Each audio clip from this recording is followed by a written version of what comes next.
कामचोर बहू। कांता बहन की दो बहुएं थीं, बड़ी कल्पना और छोटी प्रिया। कल्पना का जैसा नाम वैसा ही काम। सारा दिन कल्पनाओं में रहती, ना कोई काम करती ना कोई धाम। अरे कल्पना बहू, जरा अच्छी सी चटनी पीस दे, आज कुछ मजेदार खाने का मन है। पेट में जलन हो जाएगी माँ जी बुढ़ापे में, और वैसे भी मेरा काम करने का वक्त शाम का है, अब प्रिया को ही बोल दो। इतना कहकर कल्पना वहां से चली जाती है। कांता कल्पना के ऐसे रवैये से काफी परेशान रहती हैं। मैं बना देती हूँ माँ चटनी, ऐसा बोलकर प्रिया माँ को चटनी बनाकर प्लेट में खाने को देती है कि तभी वहां कल्पना आ जाती है। अरे वाह चटनी, जरा चक्कर तो देखूं, बड़े दिन हो गए। अरे नहीं बहू, तू तो रहने ही दे चटनी खाना, पेट में जलन हो जाएगी।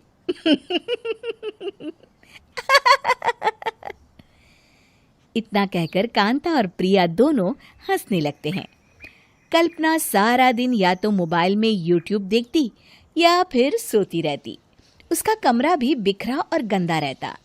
एक दिन कल्पना का पति अशोक उससे कहता है, अरे कल्पना, जानवर भी उस जगह को साफ कर लेता है जहां वो बैठता है, तुम तो इंसान हो, कैसे इतने गंदे कमरे में रह लेती हो? देखो सारा सामान यहाँ वहां बिखरा पड़ा है। ज्यादा अपनी माँ का बोल ना बोलो। हाँ, कमरा तुम्हारा भी तो है, गंदा लग रहा है तो साफ कर लो। पता नहीं तुम्हारे साथ मैं कैसे जिंदगी बिताऊंगा। इतना कहकर अशोक वहां से चला जाता है। कल्पना बस खाना खाने कमरे से बाहर आती और फिर से कमरे में चली जाती। इससे कांता बहन काफी परेशान रहती। एक दिन प्रिया कांता से कहती है, माँ, मैं सारा दिन काम करके थक जाती हूँ, आप कल्पना दीदी से कहिए ना कि सुबह और शाम का काम बांट ले, मैं तो अब सिर्फ एक वक्त का ही काम करूँगी। हाँ। अरे तू वो भी ना करना, एक बहू तो कामचोर थी ही, दूसरी भी आ गई काम ना करने के बहाने लेकर। तभी वहां प्रिया का पति रमेश आ जाता है। माँ, मैं देख रहा हूँ भाभी कोई काम नहीं करती, प्रिया सारा दिन घर और रसोई का काम करती है, अब कुछ करो ना माँ। कांता मन में कुछ सोचती है और कल्पना के पास जाती है। कल्पना फोन पर मेकअप करना देख रही होती है। कल्पना, तुम सारा दिन बस मोबाइल देखती हो, घर का कोई काम भी कर लिया करो। प्रिया सारा दिन काम करके थक जाती है, आज से मैंने फैसला किया है, एक वक्त का काम तुम करोगी, सुबह का खाना तुम बनाओगी और रात का प्रिया। आप लोगों ने काम को हव्वा बना रखा है। अरे पता नहीं थोड़ा सा ज्यादा काम करने में आप लोग घबरा क्यों जाते हैं। और हाँ, बहुत ज्यादा प्रिया की तारीफ मत करिए मेरे सामने, बड़ी बहू तो मैं ही रहूंगी। मैं कुछ नहीं जानती, कल सुबह मुझे वक्त से खाना चाहिए, रसोई में आ जाना, वरना कल से तुझे खाना नहीं मिलेगा। अगली सुबह कल्पना रसोई में नहीं आती है। वो देर से सोकर उठती है और बाहर आकर कहती है, अरे भूख लगी है, आज खाने में क्या है? इतनी देर हो गई, आज किसी ने मुझे उठाया भी नहीं, पता नहीं कहाँ है सब। कल्पना को घर में कोई नहीं दिखता। वो रसोई की तरफ जाती है जहां बड़ा सा ताला लगा होता है। अरे रसोई में ताला? ओ, मैं तो भूल ही गई थी, माँ ने आज से सुबह का खाना मुझे बनाने को कहा था। हे भगवान, इतने लोगों का खाना बनाना क्या आसान है? तभी घर के सारे सदस्य बाहर से वापस आते हैं। वाह माँ जी, मजा आ गया छोले भटूरे खाकर। मेरे मुंह में तो अभी भी स्वाद आ रहा है।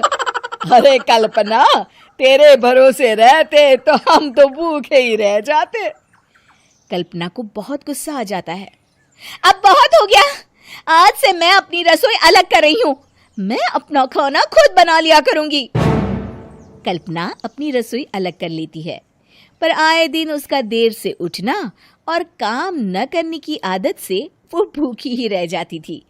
उसी के सामने घर के लोग अच्छे अच्छे पकवान खाते और कामचोर कल्पना को जैसे तैसे ही खाना बनाकर खाना पड़ता।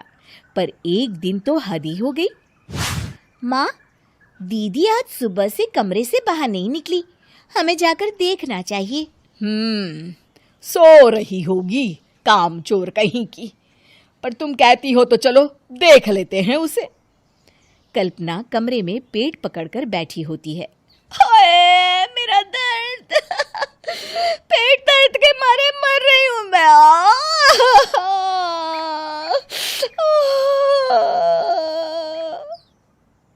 अरे दीदी, क्या हुआ?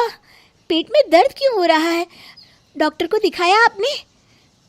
माँ, कल्पना खड़ी होती है और माँ जी के पास आती है। मुझे माफ कर दीजिए, अब से मैं सारे काम में मदद करूंगी, कभी आलस और काम चोरी नहीं करूंगी। हाँ हाँ, वो तो ठीक है, लेकिन अचानक क्या हो गया जो तू काम करने को तैयार हो गई? कामचोर कल्पना। माँ, लगातार बासी और उल्टा पुल्टा खाना खाने के कारण मेरे पेट में इन्फेक्शन हो गया है। काम न करना पड़े इसलिए मैं 2 दिन का खाना एक दिन ही बना लेती थी। बासी और खराब खाना खाने के कारण लेने के देने पड़ गए। पेट में दर्द हो रहा है। चलो अच्छा हुआ, देर आए दुरुस्त आए।